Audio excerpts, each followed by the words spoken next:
Well, this is exciting for me. I get to hang out with the three of you who help lead Nft.Kred.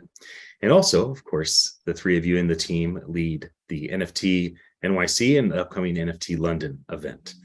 I might want to give proper introductions for the three of you since we've worked together for some time. So let me do that. Cameron Bale. Cameron, I met you in 2017 or 18, and you introduced me to Jody. Jody came to speak at the Future of Blockchain event. And I just remember learning so much from you about NFTs during that time. And you have consistently been a Jedi to me and so many of my friends as you've guided us to remain focused on utility. And you are just a powerhouse when it comes to operations, marketing, administration, and so many of the benefits that people have felt through NFT NYC is because of the work that you've co-labored with the team. So I salute you, my friend. Thank you. Hard to follow.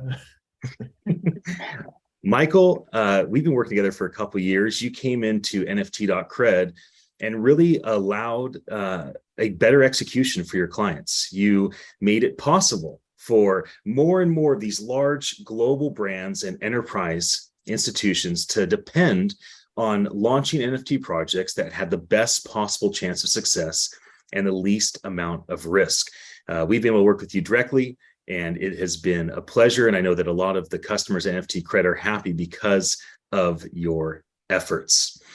And Quinn, I call Quinn the impetus of NFT NYC. She is the driving force, the title VP of Growth. But Quinn, you do so many things. You bring a lot to the table because you're so relational. People like you, they trust you, and you help them have a wonderful experience. And you're also brilliant. And you're fun to work with. So we got to work together managing stages. So usually I ask the guests to introduce themselves, but I go ahead and give it a stab. But since I only kind of covered the bare bones, I didn't tell all the great exploits, feel free to throw those things in as well. Could we start our conversation with what happened in Boston about a week and a half ago? The three of you jumped up on the HubSpot stage with a packed room of 7,500 or so folks right before Barack Obama spoke. And Cam, you had a chance to facilitate a conversation around NFTs for the HubSpot community. So Cam, maybe you can jump in first and tell us a little bit about that experience. Yeah, cool. Thanks, Ian. Great introduction, by the way. Yeah. So yes, last week I was able to tick something off a list, which has been on the list for so very long, which was to keep a seat warm for Barack Obama. We've used HubSpot for about 10 years as an enterprise customer. HubSpot is a marketing automation and CRM platform. We've used it for various different businesses, for all sorts of different things. We love the platform, and they have an annual conference where people that use HubSpot can go and talk about what they coined as inbound marketing. And they talk about techniques, they talk about tools, they talk about how to use HubSpot better. And they also like to talk about what's next. And so every year we've been going to this conference, learning about what was next, how that we could do better using HubSpot and with our marketing strategies. And this year we were lucky enough to be invited to actually talk about how NFTs are disrupting the way that brands are using, disrupting the marketing and engagement strategies of brands with NFTs. So basically, it was a great experience. We got invited to go up on stage and give a talk where we talked about some of the best use cases that we've seen of brands using NFTs, what they've done, what their goals were, and what the results were. Yeah, we had a great response. It was a great experience. Well, thanks for representing the Web3 world to HubSpot. HubSpot released a NFT video the first time about a year ago, their marketing team. They released another update video, how to make NFTs, not just information about them, about 6 months ago. And they've also featured it more recently in some of their podcasts. And so it seems as though they've kind of warmed up their community the last year to this conversation. Quinn, what was your experience at HubSpot on the stage? And maybe you could tell us a bit about the NFT X experience that your team put on as well in Boston, and tell us a bit about both those things. Yeah, absolutely. Well, in terms of the talk, our experience was fantastic, and it was really nice. It was a different environment that we're used to, right? It was outside of the NFT community. We're used to going to these different events where people already kind of get it. So it was important to make sure that we were able to explain it, like we like to say, like explain it to grandma or your mom as simply as possible, and to kind of really emphasize that this is actually very simple. And the whole theme at HubSpot, it was really great. You know, we have to think outside the box to really make that strong, direct connection with our fans, our community, our customers. And we have to think outside the box in terms of how we, earn that open rate, do the things that email marketing and social media, those are still marketing strategies that brands are using, and it's not really changed too much in the last 5 years. And so with that theme, it was actually kind of perfect as we, kind of on the last day closed out right before Obama as like, okay, the theme this week, I had some great conversations with people who are curious about it. It's a lot about education, but here's a tool, here's a solution, a potential solution that is outside of the box that can really increase certain things like your email engagement rate. So we shared statistics such as, the NFL showed that their average email marketing rate was at about 20%. But when they started including reference to anything related to NFTs, it actually increased towards 70%, which is a really huge increase in email open rate. That's not easy to come by these days. Right. So so in terms of the event, it was fantastic. It was really fun talking with people who are curious and interested and wanting to learn about this and how they can actually apply it and use it in their companies. And then we hosted, just before the conference started, we hosted a dinner. We have a new initiative called NFTX. Was like softly launched at NFT NYC, where it's an initiative that brings brands, blockchains, and other key stakeholders from Web3 together via intimate dinners to have great conversations and foster collaboration in the future for NFT campaigns. We're kind of in this epoch of NFTs where it's still very much we're wanting to engage with mainstream audiences, onboard new people. And we're really trying to do that by getting the right people together in the room to talk about how to do it right for the long term. I love you just said the word epoch. I love that word. That word, potentially, it's like a season. It's a time of what's happening. Period. Exactly. Now I'm just thinking about Chronos and Kairos and time explanation. Anyway, Michael, can you speak to maybe any of the case studies that you may have mentioned at HubSpot's talk? I know that your team has had profound success when it comes to launching a massive, hundreds of thousands of NFTs in one day for a client, all being minted for their customers. So is there any case study or thing that Nft.Kred has worked on that maybe you had shared in Boston that you'd like to share with all of us? Yeah, it was such an honor to talk on stage, but I think really for me, the takeaway from the event was that we got to share NFTs with the attendees, where we had a sponsor booth. They approached the booth and we were able to, for the most part, give people their first NFT. So we had a QR code that they can walk up and claim directly from our Nft.Kred platform.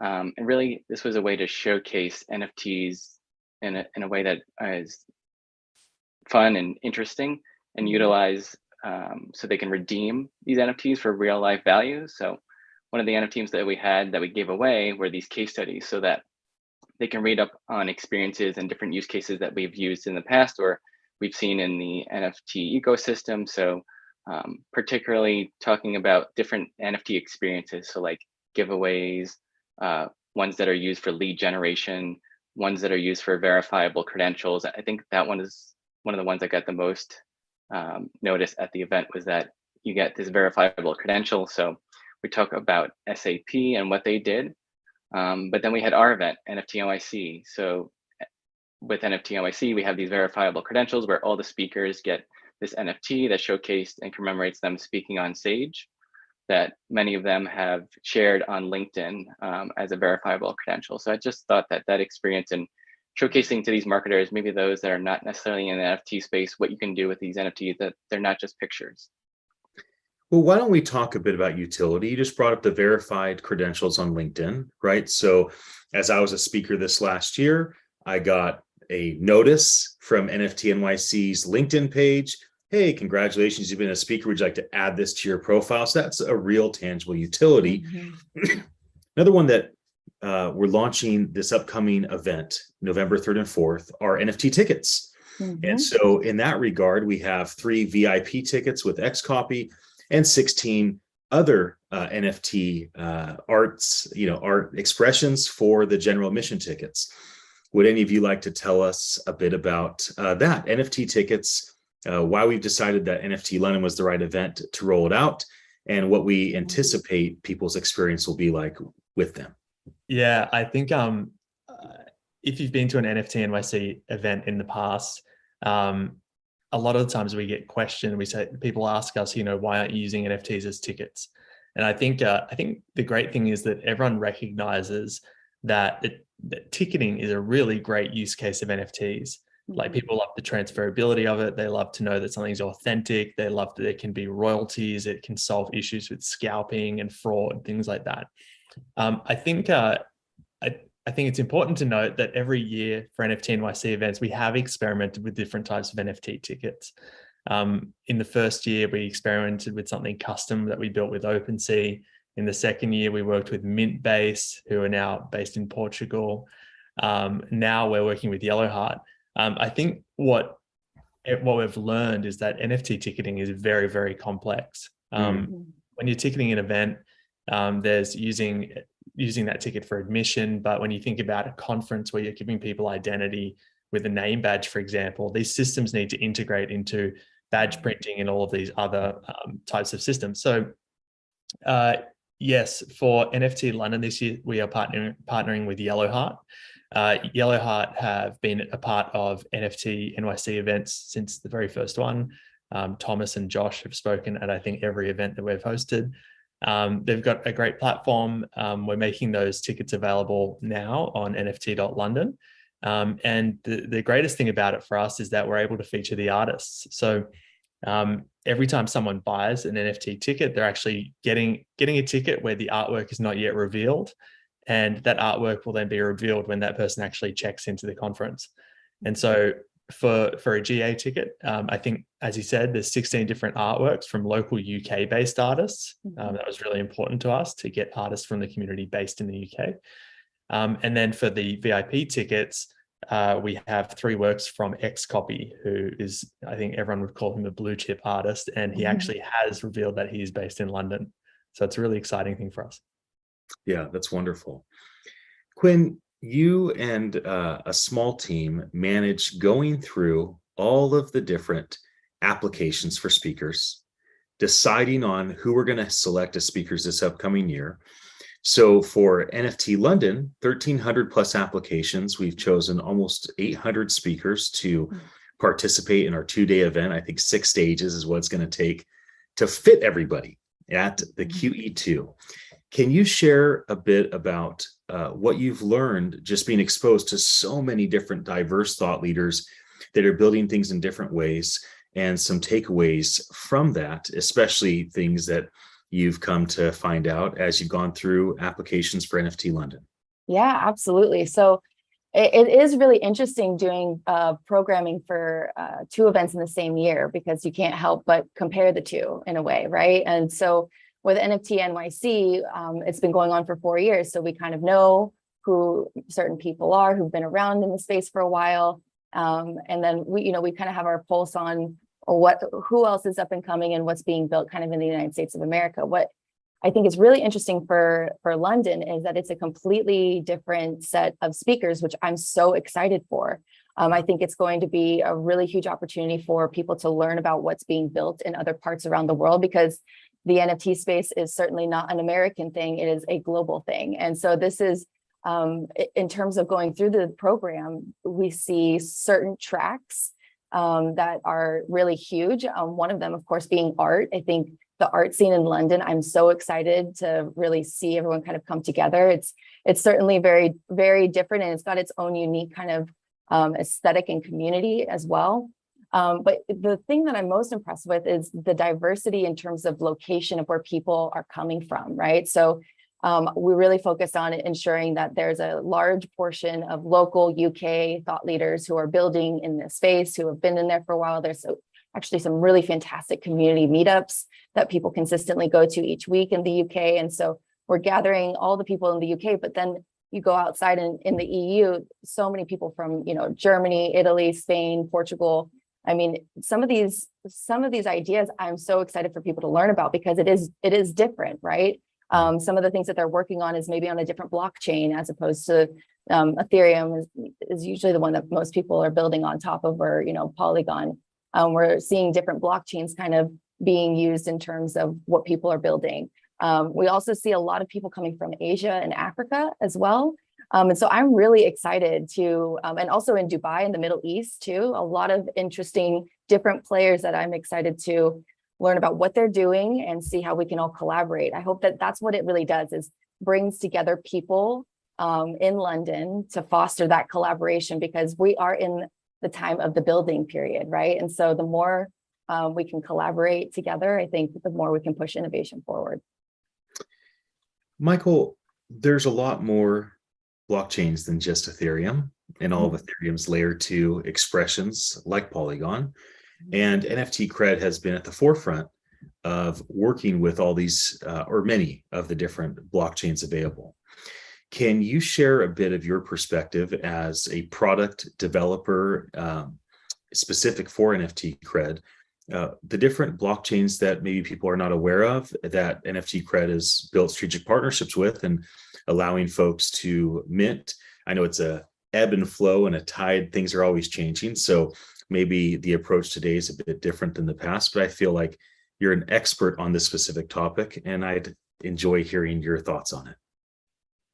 Yeah, I think for us, and really what we've seen, is that brands or different platforms like to partner with different blockchains for specific reasons. Obviously, sustainability is a key reason, and just making sure that when a brand aligns with a blockchain, that it aligns with their corporate responsibilities. We've seen this recently with Starbucks announcement with Polygon, and we've seen other strategic alignments with different blockchain providers. For us, really, we've been integrating a lot, as Quinn has mentioned, with Polygon, but really recently Flow, where we minted millions of NFTs on that blockchain and have allowed for users to get that experience with Dapper Wallet, and allowing them to see really what else is out there in the blockchain community. But there's so many other good blockchains. We've spoken to many of them and have been part of those conversations, like Quinn has mentioned earlier with NFTX. Yeah, I think just to add to that, and to your point about Europe and it being very different, Algorand is one that has become very popular recently. Algorand, interestingly, we started talking to them prior to them actually having a published NFT standard. But what was really interesting was that prior to them actually publishing an NFT standard, they'd already done a massive NFT project, which was with, I think it was like the Italian Publishers Association or something like that, where they were using Algorand to store some sort of record for publishers that were members of the association or something like along those lines. So I think NFT NYC sort of shifting its focus to the UK and Europe is going to bring a lot of new use cases. We're going to see what different people are doing in different parts of the world. And I think it's our job to make sure that those things that are happening in Europe and that are happening in the UK, that we're able to sort of share those with the US community as well.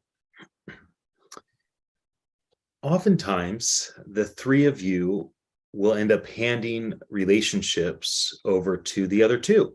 So maybe you're working with a potential prospect, whether it's a new blockchain that you want to integrate with Nft.Kred, or it's a big sponsor or a VIP speaker, or whatever it may be around the Nft.Kred, Nft.London environment. And you get to a point, you say, oh, okay, this is best for Quinn or best for Cam. And then you hand things off. You don't often get a chance to talk about how amazing your coworkers are. Mm-hmm. In this environment, there's a strong element of honor, and honor is baked into Web3 in that we have royalties. Mm-hmm. Obviously, compensating people for the work that people are enjoying is a way to honor them over and over and over again. And then there's just the ethos of the Discord channels. Now, of course, crypto Twitter and Discord is not always honorable and positive, but there's a stronger element of respect and honor and calling out the best in one another in this environment than maybe other tech environments. Based on that, I'd love, before we wrap up, for each of you to share something you honor about the other two, because it does give you a chance to be a cheerleader for one another. Mm-hmm. And it's also practical in that you're constantly telling folks, oh, Michael's the best for this, Quinn's the best for that. And this is a chance for you to kind of set the record straight in why you enjoy working with one another and what you bring to the table. That's Quinn, would you be open to starting? Oh, I would love to start. I don't even know where to start. I have so many things to say, but to just keep it brief, I mean, like Cam, he has been in this space for so long. He has seen certain, companies, products, brands.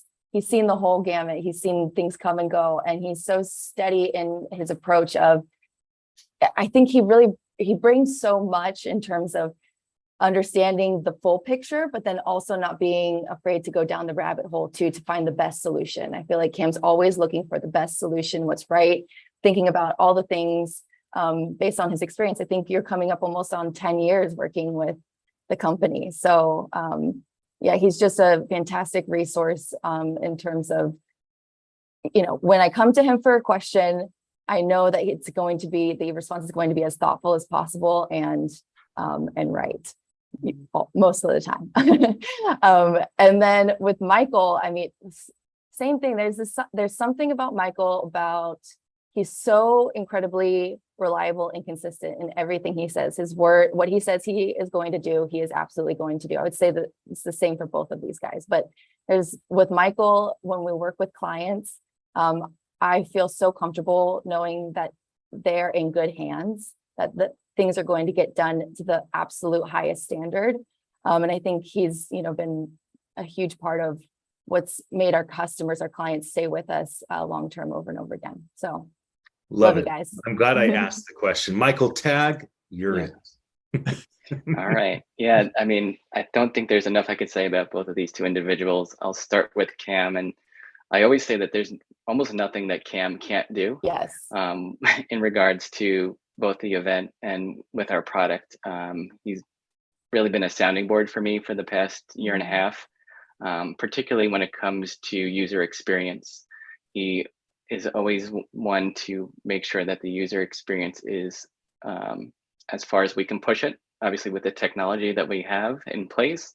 But yeah, he's been just tremendous in my journey into Web3 and NFTs. Mm-hmm. And then Quinn, she joined us just a few short months ago. It feels like a long time, NFT world feels like time stretches out, but she jumped right in, and she's been a leader and just somebody that like reliable, that we can just count on. And she's been great with clients. And I think, as you mentioned it earlier, Ian, she has this aura about her where clients and people that she talks to just trust and know that they're going to get the best from her and the team. Love that. All right, Cam. Well said, Michael. All right. So I think, like Quinn said, I've been working with our business for around 10 years. We've been building products for brands, different sorts of enterprise, government entities, banks, in the crypto world, the bad guys. But, since we've been in the NFT space since around 2017, 18, we have been steadily building products for those brands and trying to help them realize what they can do in this space with NFTs. The biggest challenge that I've had has been finding people to work with us that, first of all, would understand what our capabilities were, who our customers were, and help find the right solution for them. So it's not always just about like shoving technology down people's throats, as we would always love to do. It's about finding the right way to do it for them in an authentic way that creates the most value for them and their audiences. And I think that that's a great understanding that Michael has. I'm very, very comfortable in handing our customers over to Michael. Our highest value relationships often end up in his hands, and you're completely reliable, Michael, and that's a great credit to you. And Quinn, I think it just has such a bursting excitement and passion about this space, and she gets excited when she talks to new customers. After the call, we often talk about, what happened today, and she's just, it's bursting out of her how excited she is about, bringing this technology and what we can do to new people. So a great representative for NFT NYC, Nft.Kred, and for NFTX. I think creating relationships is your specialty. And Ian, as well, for you, thank you for bringing the energy to these interviews. This is fun. It is fun. It's so fun. Yeah, I'll also just to add on what Cameron says, I think it's so nice to be on here with you, Ian, because there is such a close bond I think we all have with you in terms of your commitment to this space, to the people, and you've just been such a huge source of energy for all of us, even when we're all kind of crazy. We know that we can always get a great smile and a big hug out of you at the end of the day. But I think one of the big things that the commonality thing is we all trust each other. And that's a huge tying back into what the blockchain really is to promise, in the future for us all is transparency and trust. And there's a lot of honesty that has to come with that. And I trust each and every one of you. And I think that's a huge part of where we're going with this technology, is helping people to be able to trust, be transparent, and connect in unique and authentic ways. Well, yeah, we can always trust that Ian will bring down the house. So absolutely, we know you'll close it out the best way possible. I do enjoy it. It's fun. I think we've created a really productive and pleasurable environment to do this event that's coming up, the past events, and I think that is felt by the folks that join us. I'm so glad the three of you jumped on with me, and I can't think of a better place to wrap this up. So I will say, for anybody that watches our conversation, thank you for your attention. Come join us in London, November 3rd and 4th. It's our first gathering in London. We've done 4 of these in New York, and we're going to continue to gather people together for the good of the industry. So Cam, Quinn, and Michael, thank you so much for jumping in with me today. Thanks, Ian. Cheerio. Thanks, Ian.